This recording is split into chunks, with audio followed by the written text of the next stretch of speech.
Dans cette vidéo, nous allons parler de calcul littéral. Attention, n'ayez pas peur, c'est pas un mot comme ça qui peut tout de suite vous faire penser que c'est compliqué. Si vous, quand vous entendez calcul littéral, vous faites cette tête-là, je vous explique à court terme et à long terme vraiment à quoi ça va vous servir.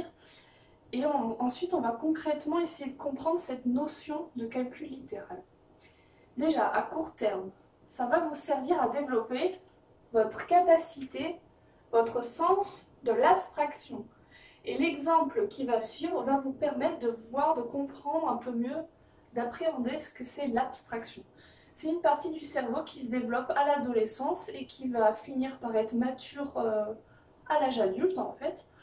C'est normal si au début ça vous paraît un petit peu bizarre parce que c'est juste là maintenant ou peut-être dans un an ou dans 2 ans, ça dépend de votre cerveau en fait, de votre maturité.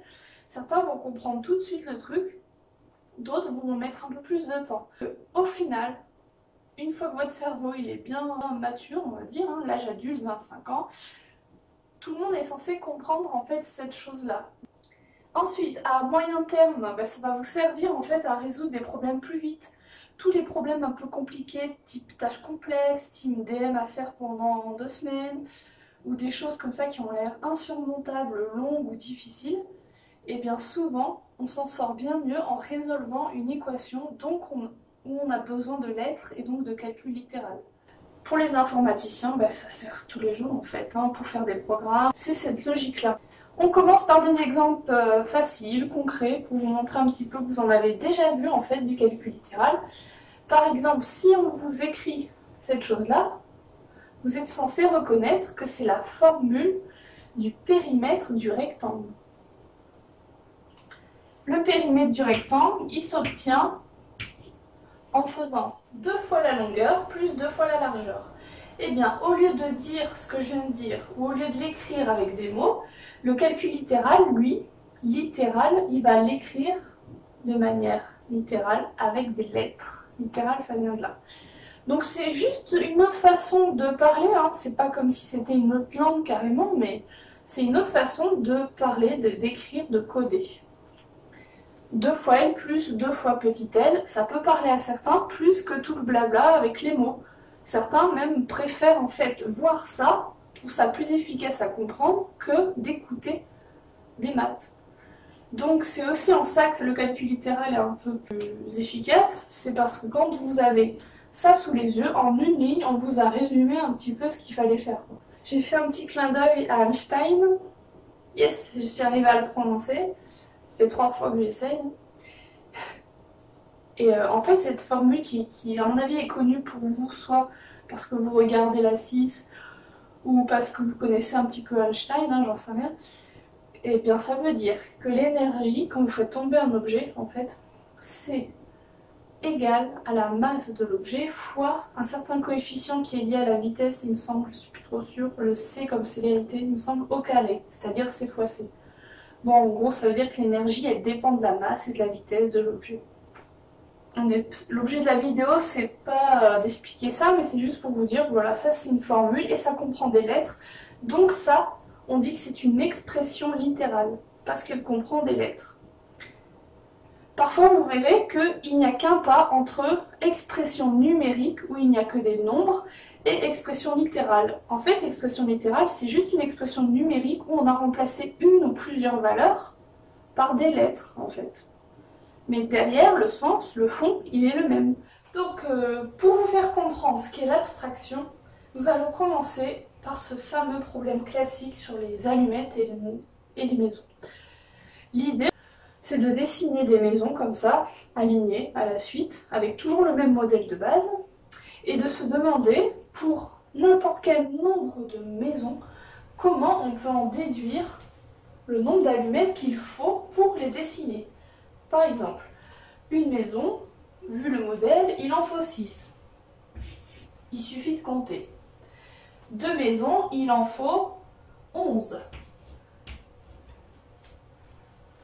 3 maisons, il en faut 16, je l'avais déjà marqué, etc. Et par exemple, une question, ça pourrait être de vous demander combien faut-il d'allumettes pour dessiner 50 maisons. Il est évident que vous n'allez pas dessiner les 50 maisons. Sinon, tout le travail qu'on va faire, déjà, ça sert à rien. Et puis ça veut dire que vous refusez d'essayer d'imaginer en fait, d'être un petit peu dans l'abstraction, et vous préférez vous embêter à perdre 2 heures de votre temps à dessiner 50 maisons quand même.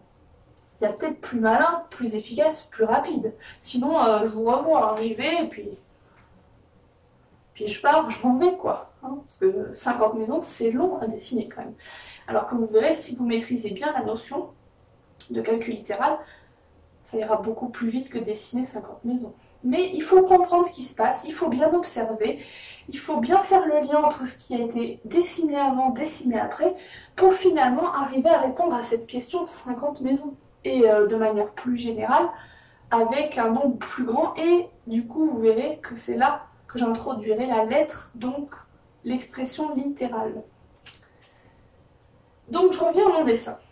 Une maison, 6 allumettes. 2 maisons, 11 allumettes. 3 maisons, 16 allumettes. Alors là, comme ça, vous voyez pas trop le lien, vous dites bon. 6, 11, 16, bizarre. Je vois pas comment on peut en déduire 50. 6, 11, 16, 1, 2, 3, 50, je vois pas. C'est pas grave. Ça veut dire que c'est pas forcément dans les nombres là tout de suite que vous allez trouver le lien. Il faut peut-être réobserver les figures. Alors je vous propose moi ce que j'observe facilement. Je vous montre après plusieurs observations, plusieurs essais, parce que sinon la vidéo elle est vraiment trop longue. Hein. Je vous montre ce que je trouve finalement après réflexion. Je vous propose ma réflexion. Je me dis, il y a quand même quelque chose qui se répète à chaque fois. À chaque fois, il y a la même chose qui se répète pratiquement. Quand je suis sur la première maison, bon, il y a 6 allumettes. Mais quand je suis sur la deuxième maison, pour moi, je vois les choses comme ça. Je vois 5 allumettes plus 5 allumettes. En fait, je vois une répétition de 5. Vous voyez? Il faudrait que je les redessine pour que vous vous rendiez compte. Il y a le toit. Après, il y a le côté. Vous voyez ce que ça fait? Une espèce de E, en fait. Après, je refais le E. Et puis, ça me permet de faire le lien aussi. Quand il y a 2 maisons, il y a 2 E, vous voyez? C'est assez visuel, finalement. Mais il reste une en plus à mettre, une allumette pour finir le bloc de maison. Là aussi, le toit, je vois un E. Le toit, je vois un E. Le toit, je vois un E. Et une allumette pour finir.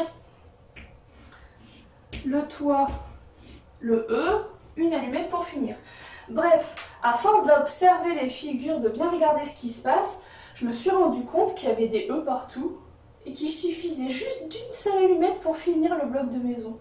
Donc en gros, si j'ai envie de savoir combien d'allumettes il faut pour 50 maisons, il suffit que j'imagine les 50 maisons, du coup 50 E en fait, vous voyez. Les E, ils comportent combien d'allumettes? Ils en comportent 5 et il faudra juste finir par une allumette. Comment ça se traduit par un calcul? 50 fois 5,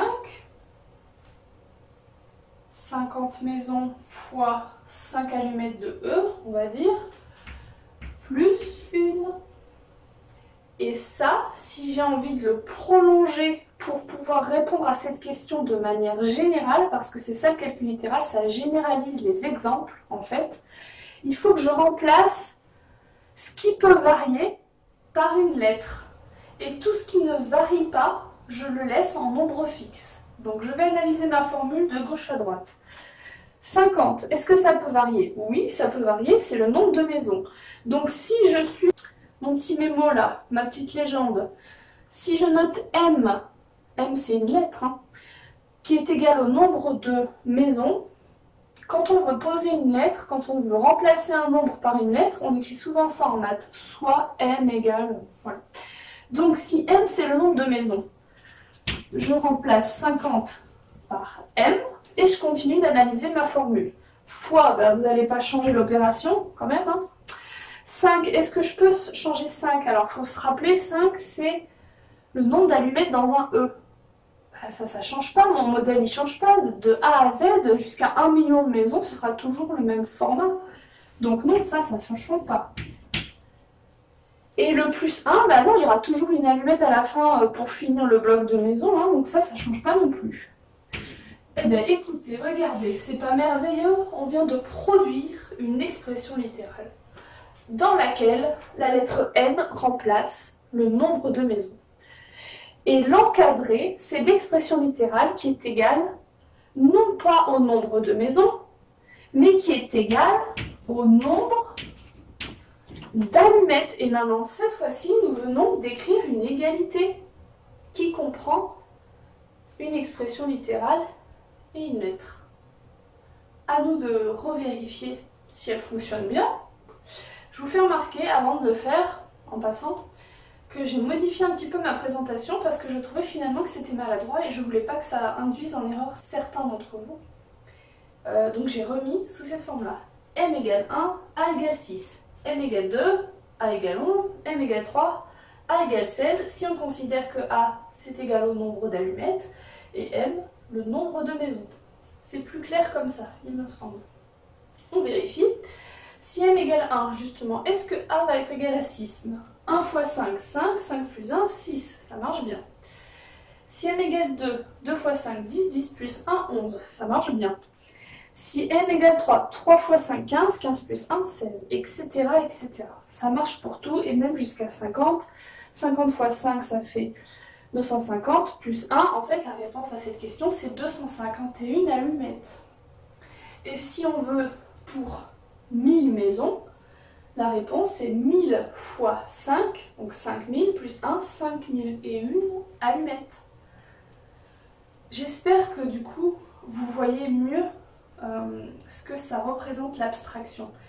C'est vraiment faire preuve d'imagination, hein. Il ne faut pas forcément confondre ça avec l'imagination des rédactions qu'on vous demande en français, mais ça a des points communs.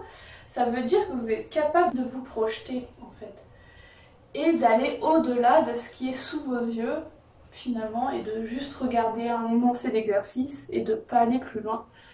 Voilà. N'ayez pas peur, ça va bien se passer. À bientôt.